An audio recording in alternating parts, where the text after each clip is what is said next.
Hello, नमस्कार।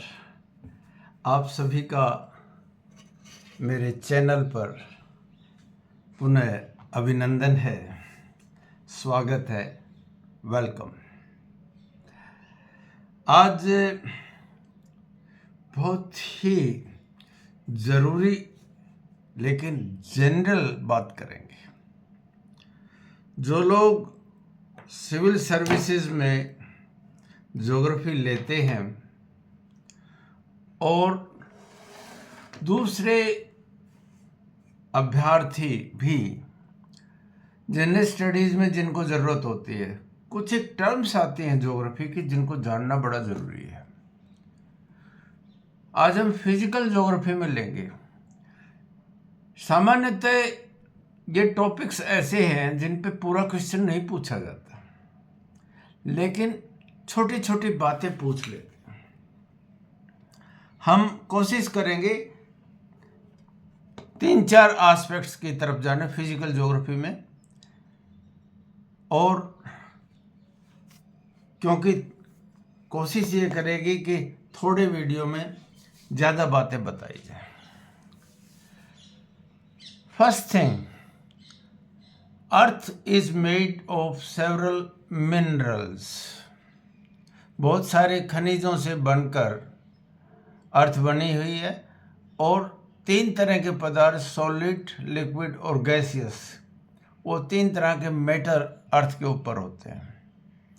सबसे पहली चीज़ है जो ओरिजिन ऑफ द अर्थ से मानी गई, और इसमें सबसे बड़ी जो थ्योरी मानी जाती है उसको कहते हैं big bang theory. Big bang theory. और एक बात अच्छी तरह से जान ले, जो नॉन ज्योग्राफर हैं उनके लिए ज़रूरी है, अर्थ अभी भी अंदर से लिक्विड है। जैसे एक विस्कस मटेरियल होता है, यहाँ 2 टर्म आती हैं बार बार, मैग्मा और लावा में क्या अंतर होता है? लावा एंड मैग्मा। जब अर्थ के अंदर होता है लिक्विड पदार्थ जिससे अर्थ बनी हुई है, उसको मैग्मा कहते हैं। और जब मोल्टन मटेरियल, ये पिघला हुआ पदार्थ बाहर आकर ठंडा हो जाता है, तब जो बनता है उसको लावा कहते हैं। सो लावा बाहर है, मैग्मा अर्थ के अंदर है। वोल्केनिसिटी और अर्थक्वेक में बातें बहुत ज़्यादा आती हैं। भूकंप जो आते हैं, भूकंप आने का सबसे बड़ा कारण भी एक यही है, अर्थ अंदर से लिक्विड है और मैटर जब अपना बिहेवियर चेंज करता है, शॉक लगता है, बहुत सारे फैक्टर्स होते हैं, तो अंदर से बाहर आता है। कभी कभी एक क्वेश्चन पूछ लिया जाता है, वैसे 10 नंबर वाले में ज़्यादा चांस है। एक बार तो पूरा पूछा था प्राइमरी रॉक्स के बारे में। रॉक्स मिक्सचर ऑफ मिनरल्स का है, आपको बता दें। एक आएगी क्लासिफिकेशन ऑफ रॉक्स, कितने टाइप्स की होती हैं रॉक्स? 3 तरह की होती हैं। एक प्राइमरी रॉक्स जिनको आग्नेय कहते हैं, अग्नि से, इग्नियस रॉक्स, इग्नियस रॉक्स आग्नेय हिंदी में। दूसरी सेडिमेंट्री, जिनको तलछट वाली कहते हैं, अवसादी भी कहते हैं, सेडिमेंट से, जो भराव से बनती हैं। और तीसरी मेटामॉर्फिक, जो प्राइमरी या सेकेंडरी जो आपकी रॉक्स हैं, यानी आग्नेय या तलछटी, उनमें हीट से, प्रेशर से रूप परिवर्तित हो जाता है, उनको मेटामॉर्फिक कहते हैं। 3 इसमें कई बार ऐसा आ जाता है कि कुछ एक रॉक्स के बारे में पूछ लेती हैं। कैरेक्टरिस्टिक्स ऑफ इग्नियस रॉक्स की भी पूछी, सभी किताबों में अच्छे से लिखा हुआ है। प्राइमरी रॉक्स वेरी हार्ड होती हैं, सफ्टिक होती हैं, जैसे आपका ग्रेनाइट है, बेसाल्ट है, इस तरह की। सेकेंडरी रॉक्स सेडिमेंट से बनती है, नदी अपने साथ बहाव करके मद ले आता है, उसमें 3 तरह के आ जाते हैं, काकड़, भाबर और बांगर। जितना महीन होगा सेंटीमेंट, उसी तरह से चीज़ें बनेंगी। हवा भी इसी तरह से डिपॉजिट करती है, लोयस के मैदान और बरखान ये स्पेशल फीचर्स बनती है।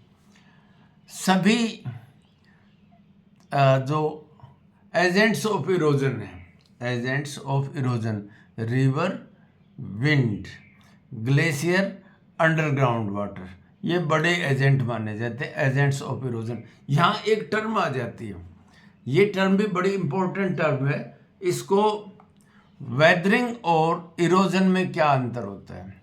वेदरिंग और इरोजन, चट्टान अपनी जगह पड़े पड़े के लिए शब्द है इन सिचु, अपनी ही जगह के ऊपर पड़े पड़े, अगर टूट जाती है। इसके लिए दो शब्द हैं, डिसइंटीग्रेशन एंड डीकम्पोजिशन। अगर भौतिक कारणों से टूट जाती हैं तो उसको कहेंगे डिसइंटीग्रेशन, और अगर रासायनिक कारणों से टूटती हैं तो उसको कहेंगे डीकम्पोजिशन। डिसइंटीग्रेशन फिजिकल फोर्सेस और decomposition chemical forces. Chemical forces में उनकी संरचना बदल जाती है, फिजिकल फोर्स में उनका आकार बदलता है, संरचना नहीं बदलती। और तीसरा बायोलॉजिकल फोर्सेस होती हैं, जितने जीवधारी होती हैं वो भी चट्टानों को तोड़ते हैं। यहाँ एक और बड़ी टर्म आती है, वेदरिंग और इरोजन में क्या अंतर होता है? अपक्ष और अपर्दन ये आती हैं, और अनाच्छादन। वेदरिंग, चट्टानें अपनी जगह पर रखे टूटती हैं, अपनी जगह पर रखे टूट जाती हैं। जैसे आपका वेदरिंग है, आपका दांत है, वो अपनी जगह पे फिक्स है और किसी तरह से वो टूट जाना, दिस इज वेदरिंग। इरोजन में क्या है? टूट कर दूसरी जगह जाना, जैसे पहाड़ के ऊपर से पत्थर टूटा, नदी के साथ आकर मलबे में आगे चले जाना, इसको कहते हैं इरोजन। और जब वेदरिंग और इरोजन दोनों को मिला देते हैं, weathering plus erosion, then it is known as denudation.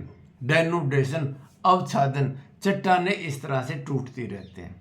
दो तरह की शक्तियाँ होती है पृथ्वी में, एक निर्माणकारी कंस्ट्रक्टिव और एक विनाशकारी डिस्ट्रक्टिव। वोल्केनिसिटी, अर्थक्वेक, ये सारी चीज़ें, ये फोर्सिंग जो मूवमेंट्स ऑफ द अर्थ है, ये निर्माण करते हैं। इसमें पर्वत, पठार, मैदान ये सब कुछ बनते हैं, ये निर्माणकारी जो एक जो तोड़ती है। कोई भी एजेंट ऑफ इरोजन है, जैसे रिवर है, विंड है, अंडरग्राउंड वाटर है, ग्लेशियर है, ये सब करते गए। इनके तीन कारण हैं, इरोजन, ट्रांसपोर्टेशन और डिपोजिशन। और इन तीनों में ही अपने अपने विशेष किस्म के लैंडस्केप बनाते हैं, लैंडफॉर्म्स कहते हैं। स्टडी ऑफ लैंडस्केप, लैंडफॉर्म, इसी को जियोमॉर्फोलॉजी कहते हैं। Geomorphology is the study of landforms. धरती की परपटी ऊपर वाली कैसी है, इसका अध्ययन ही जियोमॉर्फोलॉजी करती है। अब दो तरह की फोर्सेस अर्थ के ऊपर काम करती हैं। एक अर्थ बना दिया, अर्थ के ऊपर जो काम करती हैं, अर्थ के बाहर, उनको कहते हैं बाह्य शक्ति है या एक्सोजेनिक, EXOGENIC, एक्सोजेनिक। और एक ऐसी फोर्सेस हैं जो अंदर काम करती रहती हैं, उनको क्या कहते हैं? दो तरह के, उनको इंडोजेनिक। एक दो तरह की ये भी आगे, जो धरातल के ऊपर जो काम करती हैं, धरातल के ऊपर एक्सोजेनिक, उनमें नदी, हिम नदी, वायु, भूमिगत जल और ग्लेशियर, ये सब काम करते हैं। अंदर वही पर्वत को निर्माण करने वाली और आपकी वोल्केनिसिटी और अर्थक्वेक, इस तरह के फोर्सेस का। तो पैनिक करने की ज़रूरत नहीं, ये बड़ी सरल सी चीज़ें, इनको आपको आना चाहिए।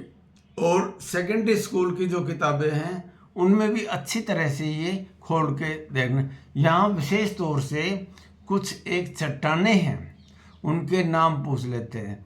जैसे शेल है, ये सेडिमेंट्री रॉक्स है। ग्रेनाइट है, ये प्राइमरी रॉक्स में आएगा। कैल्शियम कार्बोनेट, चूना का पत्थर, वो सेकेंडरी रॉक्स में आएगा। और मार्बल मेटामॉर्फिक रॉक्स में आएगा, यानी कायांतरिक चट्टान। एक चार्ट देख लेंगे आप, किस तरह कौन सी चट्टान किस प्राइमरी में आती है, सेकेंडरी में आती है या मेटामॉर्फिक में आती है। 3 तरह की चट्टानें हैं।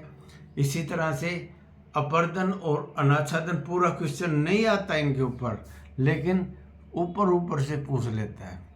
इसी तरह से जो एजेंट्स ऑफ इरोजन है, उनका विशेष तौर से आप देखेंगे, आप लोग उनके फीचर्स हैं।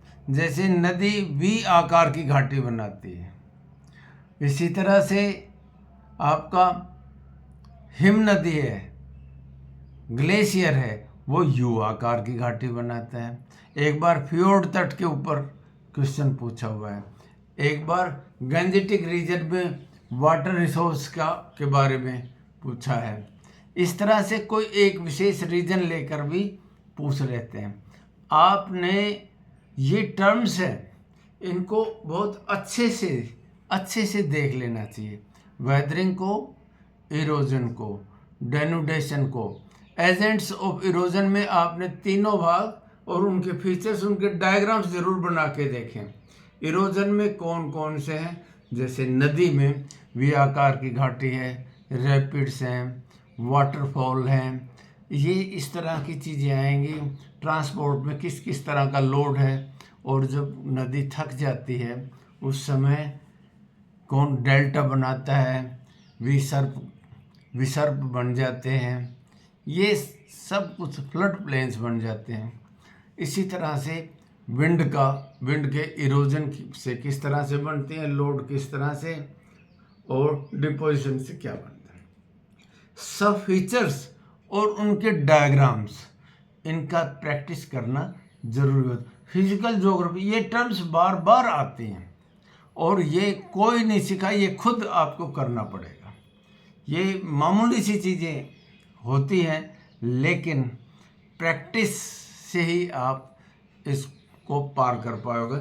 इंडिपेंडेंटली जो टॉपिक पूछ लेते हैं, कभी कभी इंटीरियर ऑफ द अर्थ के एविडेंसेस पूछ लेता है, कॉन्टिनेंटल ड्रिफ्ट और प्लेट टेक्टोनिक्स के बारे में पूछ लेता है। हालांकि और इनके साथ कोई ना कोई एप्लीकेशन पार्ट, इनका रिलेशनशिप है, वो ये मिलाकर पूछ लेते हैं।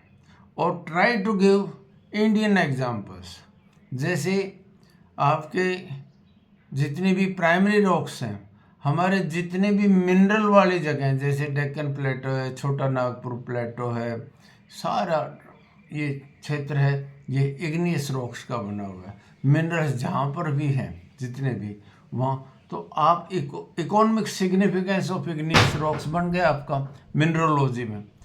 एक टर्म और आ जाती है petrology. Petrology is the science of studying rocks. आप यहाँ पर टर्म्स आ जाते हैं। एक पूछ लेता है कई बार, ओल्ड सेडिमेंट्री रॉक्स हैं, उनमें ही पेट्रोल और हाइड्रोकार्बन, कोयला, ये मिलता है।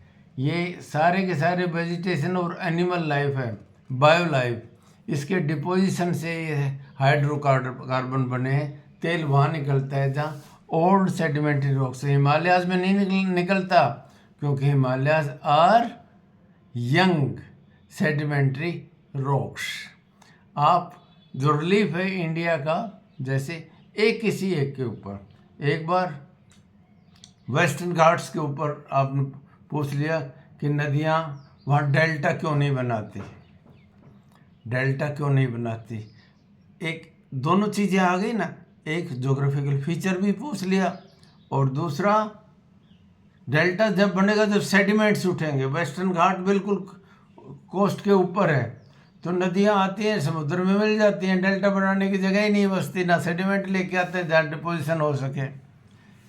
ये एक बार ये भी पूछा डेक्कन प्लेटो में इतने ज़्यादा मिनरल्स हैं, यानी इग्नियस रॉक्स हैं, मिनरल्स हैं, उसके बाद भी इकोनॉमिक डेवलपमेंट में जो प्रोस्पेरिटी है वहाँ पर अभी तक क्यों नहीं है? क्योंकि एक्सप्लोइटेशन, इकोनॉमिक एक्सप्लोइटेशन है वो प्रॉपर नहीं है, और उसके बाद इंडस्ट्री के साथ वो कनेक्ट नहीं किया हुआ है, सीधा सीधा निकाला और बाहर फेंक दिया, तो इकोनॉमिक प्रोस्पेरिटी में उसका योगदान मिसिंग रह जाता है। यानी इंटररिलेटेड क्वेश्चन एग्जामिनर पूछता है। सो मेरा ख्याल है रॉक्स के बारे में, वेदरिंग के बारे में, एजेंट्स ऑफ डेनुडेशन के बारे में आप लोग अच्छे से इंडिपेंडेंटली यहाँ इसको थोड़ा सा 3-4 दिन ज़रूर दें। ये है बड़े काम की चीज़। अगर आप स्मार्टली तैयारी, देखो इंडिया को बहुत अच्छी तरह से करना, ज़्यादातर क्वेश्चन कंट्री के ऊपर ही पूछे जाते हैं, लेकिन फिजिकल फीचर मिला के पूछ लेता है। दूसरा टर्म से एक टर्म को विशेष, एक टर्म को उठाया और उस टर्म को एक्सप्लेन करने के लिए ये बारीकी से अध्ययन करना, खास तौर से फिजिकल। इस यहाँ पर लॉज ऑफ फिजिक्स बहुत सारे फिजिकल ज्योग्राफी में लागू होते हैं, उनका ज़रूर ध्यान रखें। जितना लिखेंगे उतना अच्छा आएगा। मेरा ख्याल है आप लोगों के लिए ये मामूली सी इंस्ट्रक्शन जो मैं देना चाहता था वो उपयोगी साबित होंगे। Thank you very much.